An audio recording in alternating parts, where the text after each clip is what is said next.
What the hell is up, everybody? Louis back here again for the rematch, UFC 286 in London. Leon Rocky Edwards defending his welterweight title against Kamaru, the Nigerian Nightmare, Usman. Usman's my favorite fighter. I've been waiting for a long time for this redemption. Should be a classic. Is Leon the new king, or is Kamaru going to take his crown back? The co-main, you got Justin, the highlight Gaethje taking on Rafael FIZIEV at 155. I hope you like violence. That's probably for the next contender right there, or it's a title eliminator. That whoever wins that fight is going to be a big deal at 155. And then my most anticipated matchup, Marvin the Italian Dream Vettori taking on Roman the Caucasian Dolidze. I mean, Dolidze is just on a roll. If he beats Marvin Vettori, he's the next title contender. No two ways about it. Can't wait. And then you got MOKAEV continuing his trail of destruction at flyweight. But 15 fights, a ton. Let's get into it. First fight of the night, 125 pounds, women's flyweight. You got Juliana, the Killer Miller, the tough winner, taking on Veronica MACEDO Hardy, coming off a 3-year-long layoff. Should be interesting. Miller took on Brogan Walker in the tough finale. First round, she landed an overhand and a jab, gets a body lock trip into half guard, then transition, then goes to full guard, lands some ground and pound. Not a ton, focuses on keeping position. Second round, she jabs at range, but she gets countered with the 1-2. But then she gets clinched, but she's able to get the body lock trip, pummel through the clinch. And then she's able to escape the leg lock, and then she takes her back. Tries to go for a rear naked choke, has a decent attempt in there, so solid submission attempt. Third round, she steps out of the pocket, she's able to land a jab, landed a 1-2 off of her cross, and then she eats some hooks when she's clinching, but she's able to get the outside trip into mount, land some nasty elbows, TKO ground and pound. She's vicious. She's new, she's green, but she's vicious, and I liked what I saw. Veronica MACEDO Hardy, she took on Bea Malecki in 2020. And this was up a weight class at 135, I believe, so didn't go her way. First round, she circles outside, lands some 1-2s. She lands an overhand blitz, though. But then she starts getting walked down. She eats some jabs, and her throws some combinations, but they're too short. Then in the second round, she lands an overhand to a single, goes and then gets the clinch. But then she gets pancaked, and she's just getting a little reckless with her shots, getting a little tired, shooting too far out. And then she walks into some jabs and crosses and some front kicks. She gets kept off at range with those, and then she gets pancaked off of a double attempt into mount, and she eats some ground and pound, and then she dives for a low single, gets pancaked. Very poor takedown attempt in my opinion. Then in the third round, she gets pushed down for back. She gets pushed down, diving for legs, and then she dives on the legs.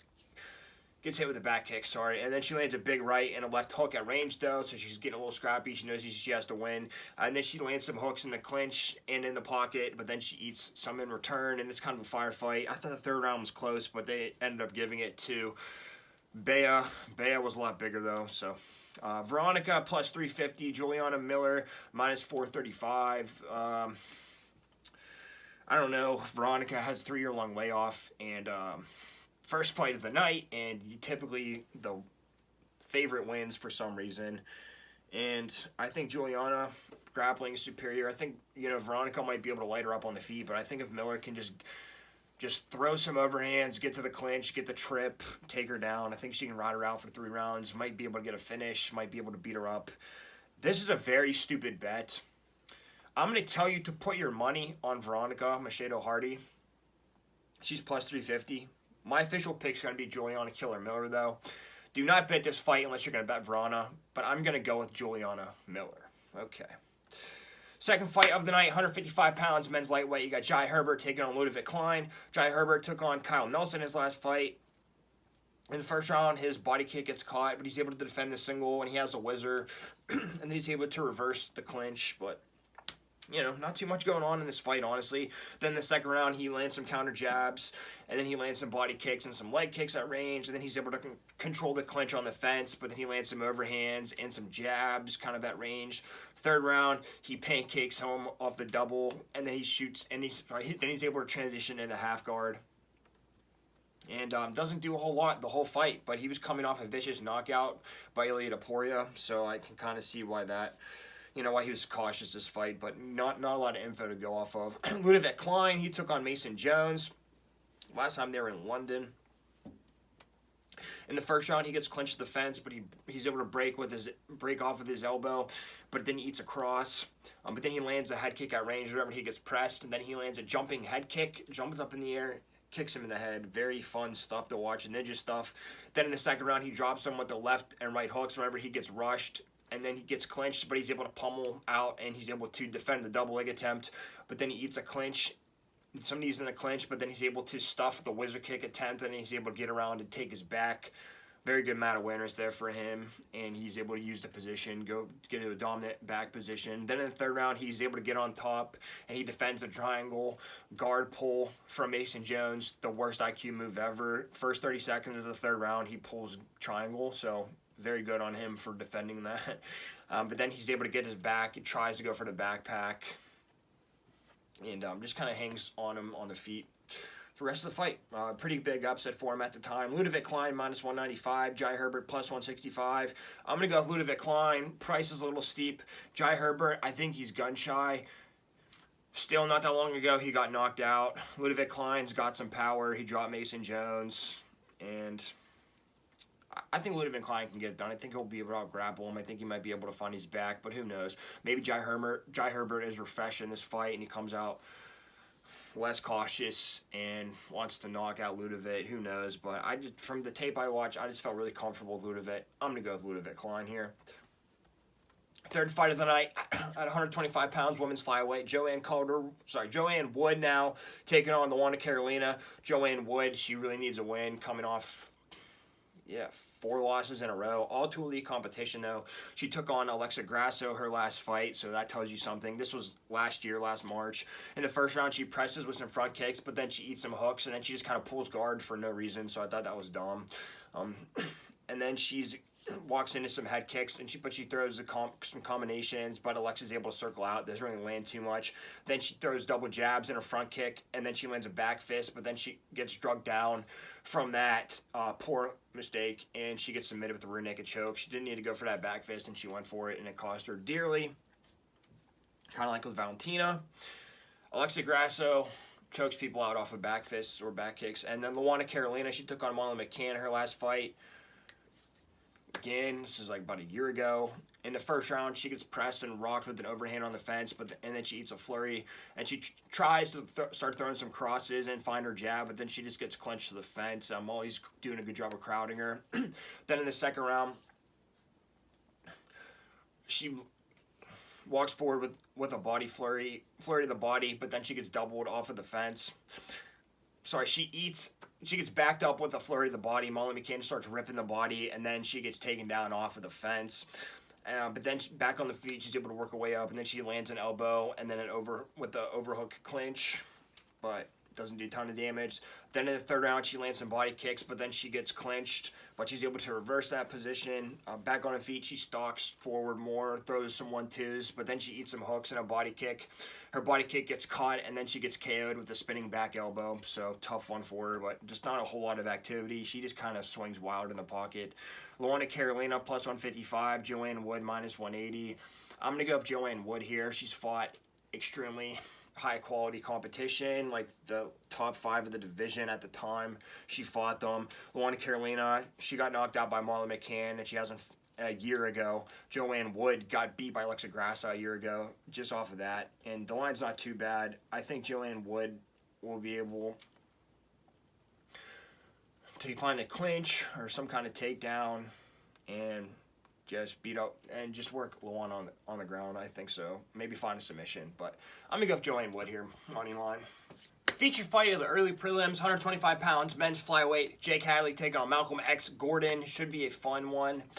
Both guys, very scrappy, very fast. They're flyweights. Jake Hadley took on Carlos Candelario his last fight. First round, he lands some 1-2s and jabs at range, but he comes into the pocket, and he looks for an overhand over top of Candelario's jabs, and he lands some leg kicks, but then he eats some jabs in return, kind of going back and forth. But then he jabs and starts ripping the body, which I really like to see out of everybody. In second round, he pummels in the clinch, and he pressures toward the fence, and he starts ripping the body more, but then he gets taken down with the single off of his hook, but then he's able to get the triangle on the bottom, and then he lands some nasty ass elbows from the triangle position, switches over to the armbar, gets the submission. Well done. Well done. It was very violent, and he was moving the whole time. He was fighting the entire time, even when he got taken down. Malcolm X Gordon took on Muhammad Mokaev his last fight. Not too much here. I'm going to go over to the first round. He just rushes and he lands a right hook, but then he eats a jump knee and a head kick, and he gets doubled off the fence. And he scrambles through the guillotines, but then he ends up in full guard. But he was able to stay out of danger for the most part against MOKAEV, except for the last minute. Then in the second round, he eats a side head kick, but then he rushes forward and he lands a lead hook, but then he gets taken out with the double. But before that, he took on Denise Bidnar, and he's less of a grappler than Muhammad Mokaev is. And I think Jake Hadley, he's not the super wrestle heavy. In the first round, he lands some double jabs and a cross, which rocks him. And he rocks him with the hook, but then he gets doubled, and he tries to go for the arm bar, and he gets up, and then he wizard kicks him over, and then Denise breaks his shoulder or something, and Malcolm gets the win by Doctor TKO stoppage, so that was interesting. But Malcolm looked good in the first round, had a lot of tenacity. Malcolm Gordon plus 320, Jake Hadley minus 390. I don't like the price. I'm going to go with Jake Hadley. I think Jake Hadley's going to be able to take Malcolm Gordon down. He's not getting super wrestle heavy, but I think he'll be able to land the harder shots. I think Malcolm Gordon can scramble decently, but I think Jake Hadley's just going to beat him up. Basically, I like his body shots. And, I just think he'll outmuscle Malcolm Gordon, and I was honestly never really too high on Malcolm Gordon. He had an impressive showing against Muhammad, but he ultimately ended up getting submitted, so yeah, Jake Hadley minus 390, flyweight fight, the whole fight to go under 1.5 rounds, plus 110, don't hate it. Lock it in, Jake Hadley. All right. Co-main event of the early prelims at 185 pounds, men's middleweight. You got Christian Leroy Duncan making his UFC debut, taking on Dusko Todorovic.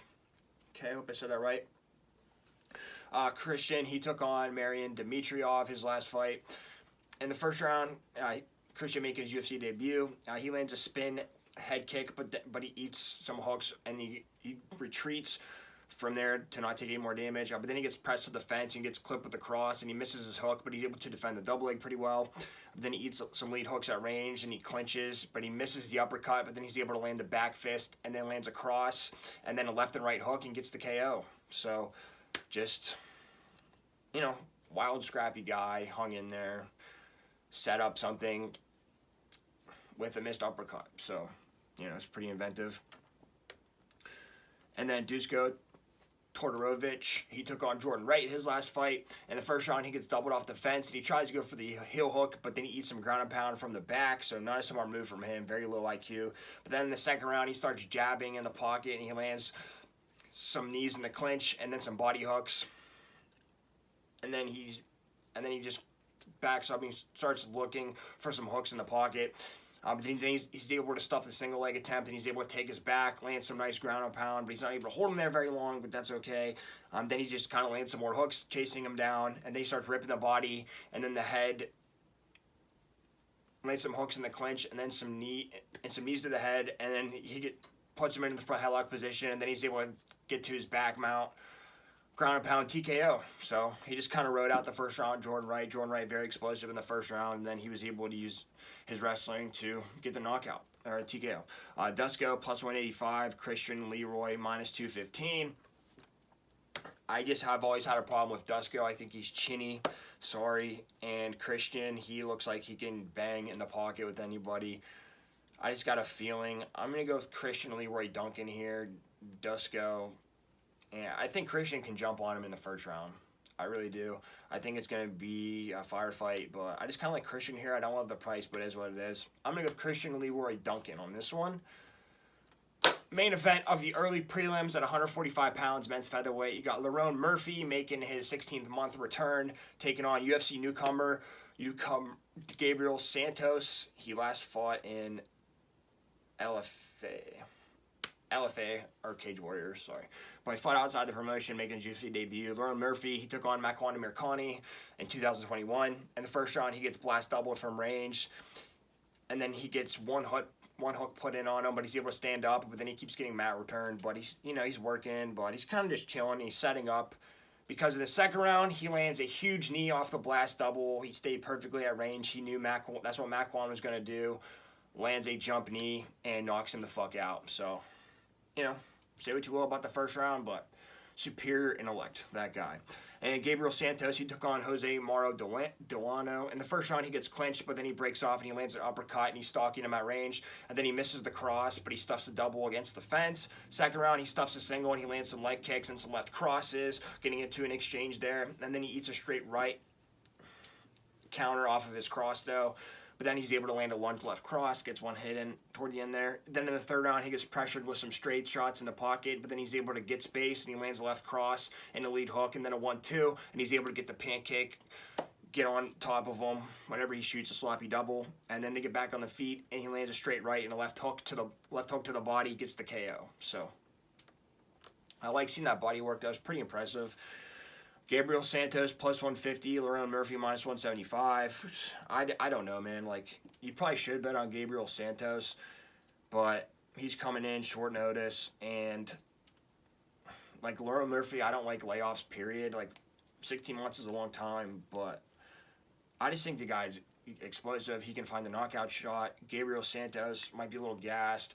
Lerone Murphy's fought better competition than Santos. Take that for what you will. I don't really like the line, but I just got a feeling about Lerone Murphy. They're in his hometown. I feel like he gets it done. I'm going to go with Lerone Murphy here, but we'll see, man. First fight on the regular prelims, 125 pounds, men's flyweight, Mohammed the Punisher MOKAEV, looking on to carry on his destruction, taking on Jafiel FILHO, coming off the Contender Series. Should be interesting. Mohammed took on Malcolm Gordon his last fight. First round, he gets rushed and eats overhand, but he's able to land a jump knee and a head kick. Then he gets the double off the fence, tries 2 guillotines. Can't get them, but he's able to end up in half guard through a whizzer scramble. So, good scramble ability. Second round, he lands a side head kick, but then he eats a blitz, but he's able to get the double, and he defends the Granby attempt, gets into half guard, but then he gets swept. And he tries to go for the triangle, but then he gets his back taken right at the end there. So, tough one, but he's scrambling, he's trying. Then in the third round, he gets a double off of the blitz by Malcolm. And then he gets reversed from the Merkel body lock position, and he gets mat return, and he gives up his back, but he's able to roll through. Instead of giving his back's on the mat, and he gives up full guard. But then he's able to get in on single from the half guard position. Then he's able to slide. Then he slides off the back, and then he goes for the reverses, gets on the back, but then he's about to slide off, but then he pulls out armbar, gets an armbar submission with less than a minute left to go. So I like seeing that. He experienced some adversity I don't think a lot of people expected, but he was able to scramble through a lot of his positions. And then Jafiel, he took on Roybert Echeverria on the Contender Series. In the first round, he gets a body lock on the fence. Then he gets a mat return, but then he gets reversed, but he gets up to the body lock, and then he gets the mat return into the figure 4, gets the backpack position, gets a rear naked choke attempt onto the mat, and then he's able to get the back mount. But before he can land any damage, he gets reversed from that position to end the round, but, still pretty dominant. And then in the second round, he gets dropped with the right cross when he's throwing his kick, and then he throws the right cross, but he's able to land the left hook, and then lands a leg kick, and then he gets a snatch single, transitions around the back, gets the mat return, and then he scrambles through the leg lock position. He tries to go for the heel hook, doesn't get it. But then he's able to land a clean 1-2 at range to end the round strong. Then in the third round, he lands a leg kick and a lead left uppercut, but then he gets wobbled with the leg kick, just kind of standing there. Then he eats a head kick, and he presses with a straight right, and then a left hook, gets the TKO, just kind of swarms on him, and finishes the job. So I like seeing that. A little bit of adversity. Jafiel plus 600, Mohammed minus 850. I'm just going to go with Mohammed here. The price is ridiculous, but just for the fact that Jafiel is coming off the Contender Series, I think Mohammed's going to be able to get those takedowns. I just wish Mohammed would use more ground and pound on the ground instead of just searching for submissions. Like, he needs to beat him up a little bit, but, it is what it is. And, Mohammed, decent on the feet. He can land those he can land those head kicks, and Roybert took some damage his last fight. So I'm just going to roll with Mohammed here. That price is insane, though. I like Mohammed by submission. He pulled the one from Malcolm Gordon out with less than a minute to go. I think this guy's lesser competition than Malcolm Gordon. I think he can get it done. Plus 110, it's worth the shot. Flyweight, under 2.5 rounds, minus 140. I like that as well. Second fight on the regular prelims, 155 pounds, men's lightweight. You got Sam Patterson making his UFC debut, taking on, ASHMOUZ, also making his UFC debut, coming off the PFL. Patterson off the Contender Series. Patterson took on Vinicius Sensi in the first round. He's in the pocket. He eats a 1-2 in the knee to the body, but then he's able to get the clinch. But then he eats multiple overhand lefts, and then he gets dropped from that. But scrappy guy. Then he eats a step left in hook, but then he lands some leg kicks in return, and then he lands a short right hook in the pocket, and then he's able to circle out, so he's not getting hit. Starts sticking and moving, and then he gets back tripped off the fence though, and he goes up his back, but then he's able to slide him off at the end there, so you like seeing him battle out of that position. Then the second round, he eats a left hook off of his right cross though, but then he sprawls and he lands an uppercut on the ground, and then he goes from the darce, uses that to get into side control, and then he's in half guard, and he goes for the guillotine,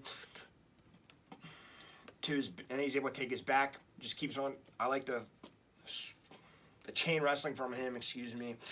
And then he's able to get his back, get the rear naked choke submission, puts both hooks in, locks it up, man. Had some adversity in the first round, but he was able to find his position in the second round.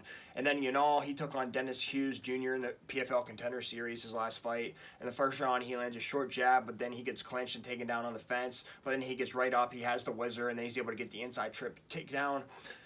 Then back on the feet, he lands a head kick at range and then starts landing some lead hooks, but doesn't really do a whole lot on the ground. Then in the second round, he has his back to the fence, and then he ducks under the hook. He gets the inside trip, lands some ground and pound at full guard. Nothing crazy, just kind of maintains positions, wants to secure the round. Then in the third round, he lands some leg kicks, and he's able to sidestep around the clinch to the fence, and he starts landing some short hooks. But then he eats a jab when he's coming in, though, get a little too careless. But then he wings some hooks and he misses and he gets pressured a bit. But then he's able to get the body lock trip yet again. And then back on the feet again, he gets a blast double at the end there. So he's decent in those clinch positions and those trips, but doesn't do a whole lot of damage. Plus 230 and Sam Patterson minus 275. I don't like all the damage that Sam Patterson took, but is more of a wrestler first, and I think Patterson will be okay in the first round. I think he'll be able to stuff some of these takedowns, and I think Patterson's going to be dealing out the damage. Just has trouble getting going at times. He looks like he wants to secure the rounds. Tough one. The line's a little pretty wide, but you just got to hope that Patterson's crazy enough to get a knockout or something. I think he can get a knockout, but I'm going to just go Patterson money line just because. Sam Patterson, I think, will get it done. I think he'll do some damage to, Co-main event of the regular prelims. Yes, it is. Chris Duncan making his debut off Dana White Contender Series, the second Duncan on this card, taking on Omar Morales, established UFC fighter. Duncan took on Charlie Campbell in the Contender Series. In the first round, he gets dropped with the hook when he's coming in with his knee. And he eats a head kick, but then he's able to circle back out of range. But then his hook is too short, but then he's able to land a leg kick on the follow-up. Then he eats an uppercut when he's going into the pocket with his hands down. He gets dropped with a check left hook, shoots a couple desperate doubles too far out. They get stuffed, and he gets rocked with another uppercut. But then he's able to land the right cross with his back to the fence, gets a KO. Nothing's lucky in this sport, but it was a lucky punch if I've ever seen one. He was getting beat up. The dude's just pressuring with his hands down, right cross, knocks him the fuck out of nowhere. I just didn't think he looked good before that, man. He was getting beat up, couldn't get a double leg. But Omar Morales, he took on Uros Medic, his last fight in the UFC. In the first round, he lands a right cross off of his jab at range, and then he lands an overhand right off of Uros' jab. But then he stalks and he throws some looping hooks. They're a little too short, though. But then he steps in the pocket, he rips the body in a low stance, and then he lands a wild blitz, but then he eats a left hook for his trouble. But then in the second round, he's able to duck the straight shots, and he lands an overhand, stalking forward. But then he walks into some jabs and some straights, but he's okay. They're kind of skimming him. He's blocking some of it. And then he lands a 1-2, a short 1-2, and then he's able to land a head kick right in succession. But then he gets dropped with the left hook, and then he eats two more, and then he gets knocked out. So yeah, I don't know. Omar Morales plus 230, Chris Duncan minus 275. I'm going to go with Omar Morales. He's had UFC experience. He's a little lower level, but Chris Duncan minus 275 off the Contender Series. Whenever he was getting beat up, he got rocked. He got dropped multiple times, and then he lands one punch. Yeah, Chris Duncan has vicious knockout power. I'm sure Omar is going to be aware of that. And I think Omar is going to be able to stay at bay. What happens when Chris Duncan gets out of the first round, you know, and he's got some losses a couple fights ago. Plus 230. I'm going to go throw Omar Morales on this one. No brainer. Main event of the prelims, 145 pounds, men's featherweight. Jack the Tank Shore taking on AMIRKHANI. Jack Shore moving up from 135 his last fight. Took on Ricky Simone. First round he eats 1-2 at range and then a straight right. And then he gets ducked and he gets blast doubled. But then he lands a right. But he gets right back up inside the clinch. But then he lands a head kick whenever he gets pressed. And he hits a body shot. And then he gets clinched to the fence. But then he lands a 1-2. But then gets clinched. And then he lands a jab at range. Then in the second round, he lands an overhand. He shoots the double, which gets stuffed, and then he gets clinched. But then he lands some hooks to the body, and then he gets the double on the fence. He gives up his back, though, and he gets drugged down. And then he gets up, but then he gets doubled again because Simone can wrestle. And then he gets dropped with the right cross when he's throwing his 1-2. And then he gets submitted with the arm triangle. Tough situation for the guy. And then AMIRKHANI took on Jonathan Pierce his last fight. In the first round, he ducks the hooks, and then he shoots a single, but then he eats elbows.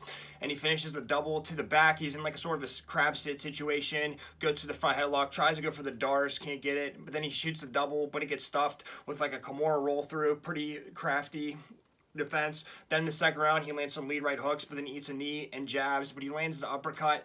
But then he gets doubled and he eats some ground and pound in side control. But then he eats some ground and pound in full guard and he gives up his back. And then he gets TKO'd with ground and pound, unfortunately. But, yeah, you know, Jonathan Pierce is tough. AMIRKHANI plus 400, Jack Shore minus 500. I like Jack Shore. I like his striking better, and I think he'll be able to stuff the takedowns of MACWAN. And I like the move up from him. I think he'll do better as long as he's not moving down. Jack Shore by submission. Plus 250, why not? First fight of the main card, 185 pounds, men's middleweight. Marvin the Italian Dream VETTORI taking on Roman, the Caucasian DOLIDZE. This fight's huge for title implications. Roman's on a hot streak. Marvin's on a one-loss streak. Marvin took on Robert Whittaker his last fight. In the first round, he pressures, but he eats some jabs coming in. Anybody throws some leg, trying to go in for the leg kicks. But then he lands a jab and a left hook in the pocket. In the second round, he walks into a leg and some head kicks, and he blocks mostly. But then he's at range, but he gets pressed and he eats a straight right, though. But then he gets pressured to the fence, and then he eats some more straight rights. But then in the third round, he gets rocked with the head kick at range, but he gets pressed and he eats a right cross. But then he shoots a high single to the fence, and he's not able to score from there. But then he gets blast doubled right at the end there. Kind of demoralizing for him, but it's Robert Whittaker. And then Roman, he took on Jack Hermanson his last fight. In the first round, he gets pressured back and he eats some leg kicks, and he gets blast doubled, but then he grabs under his knee, and he just kind of kicks over to side mount to sweep, and then he just stands up. It's a weird thing Roman does. But then he stands at range, and he eats some crosses with his hands down, though. Get a little sloppy. But then in the second round, he stops the clinch, but then he gets clipped with the hook. But then he gets blast doubled at range in the side mount. But then he hooks the knee again, but he hooks it this time with the arm bar to like an inverted triangle, and then he locks up the calf slicer, has his back, and then just goes to work with the fists, ground and pound with TKO. So I like that. He had that submission potential, but he didn't just sell out for the submission. He used what was available, which was a ground and pound. Got great finish. Roman DOLIDZE plus 230, Marvin VETTORI minus 275. Don't really know how this is going to go, but I can just see Roman, maybe Marvin shoots a sloppy takedown. I can see Roman hitting a submission off his back, maybe catching him. And I just see Marvin being a little too overzealous, and Roman's, you know, striking isn't that great, but I think he'll be able to lock something up with Marvin. I'm going to go with Roman, plus 230. You got to try it. Second fight of the main card, 125 pounds, women's flyweight. Jennifer Maia taking on Casey the King O'Neill, making her return a little over a year off. Jennifer took on Mayra Moros her last fight about a year ago. In the first round, she lands some 1-2s whenever she gets pressed, and then she lands overhand rights off of her jabs. But then she eats a counter cross when she's throwing a 1-2, a little too far. But then she gets under the clinch, underhook clinch on the fence, which is really nice control. Then in the second round, she lands some overhands off of her 1-2s, but then Elaine's off of 1-2s, and then Elaine's gets her back return, gets a mat return, and then in this lands a 1-2 and an uppercut and a hook, but then she eats some counters when she's throwing a combination, so she lands some short rights, and then she's able to land a front face kick, really nice way to end the round. Then in the third round, she gets rocked with a straight right when she's throwing her 1-2. Her combination's too long, she eats a counter right, but then she lands a short right hook, counter right at the end there, so really crafty from her. She was basically just able to counter over top of her jabs most of the fight. And then Casey O'Neill took on Roxanne Modafferi here last fight. In the first round, she lands some right hooks. Remember, she gets pressed, and then she circles back, and she presses with some 1-2s, but then she eats some counter rights from Roxanne, getting into a little bit of a scrap. And then in the second round, she lands a 1-2, a two-step-in jab, and then she lands a jab and overhand right at range, and then she pressures the pocket with some left hooks and right hooks, but then she gets doubled off of a step-in overhand right at the end there, but didn't really take any damage. And then in the third round, she lands an overhand right, but she gets pressed, and she eats a straight right. But then she sits down on her right hooks and starts really swinging. And then she lands her body kick gets caught, and she gets taken down. And then she gets clinched toward the end there. Again, no damage. But yeah, it was more competitive than probably Casey thought. Casey O'Neill minus 165, Jennifer Maia plus 140. This is like fringe top 10, 125. I'm gonna go with the underdog Jennifer Maia. Also, didn't really like, Casey coming off of that knee surgery, I believe. I just think Jennifer will be able to counter, and if they get into a grappling situation, Jennifer slick off her back. I just think Jennifer's going to be a tougher test than they think. It's an underdog. I'm going to go Jennifer Maia. Featured fight of the main card, 170 pounds, men's welterweight. Gunnar Nelson taking on Bryan Barberena. Nelson coming off about a year layoff last time in March in London. Nelson took on Takashi Sato, though. Pretty easy fight. First round, he's in a side stance, and he stalks, slides in, slides out. Gets a low single around to the back, drags him down, figure four, lands some elbows, kind of goes to rear naked choke, not really. Then in the second round, he lands a straight right lunge whenever he gets pressed, and then he lunge in with the right hook, and then he gets a single to the crackdown position, finish, and then he gets a side control to the back, gets the figure four, some ground and pound, not really super close on a choke. Then in the third round, he has his back to the fence, but then he eats a left cross. And then he shoots a blast double at range, gets a figure four on the back, and starts landing some punches. And, easy win for him. Bryan Barberena, he took on Rafael dos Anjos his last fight. In the first round, he defends the initial shot, but he gets clinched to the fence. Has the wizard, but he gets taken down with an outside trip. And then he gets put in an arm triangle in half guard. Then he gets put in a mount, eats some nasty ground and pound from RDA. And then he gives up his back with one hook put in to end the round. Then in the second round, he blitzes forward, but he eats some straights, but he clinches, and he shoots a single, but then he gets reshot on by RDA, and he gives up his back, gets taken down with an outside trip, gets his back taken with both hooks in, and gets submitted with a rear naked choke. So, Bryan Barberena, plus 295, Gunnar Nelson, minus 360. I'm just going to go with Gunnar Nelson. I don't like the price, I don't like the layoff, but, I mean, I think Gunnar Nelson's just going to take him down pretty much. Bryan Barberena might crack him with the big shot, but I think as soon as he does that, he's going to give up his position, and Nelson's going to be able to clinch him up against the fence, get him down with the trip or whatever, and take us back, and it's just going to be bad news. So I'm going to go with Gunnar Nelson here, even though the price is a little high. I don't think he'll submit him, though. Co-main event of the evening at 155 pounds. This one is for the marbles. Justin, the highlight, Gaethje taking on Rafael FIZIEV. Justin Gaethje, needs some redemption after the Charles Oliveira loss. He wants to stay relevant in the weight class.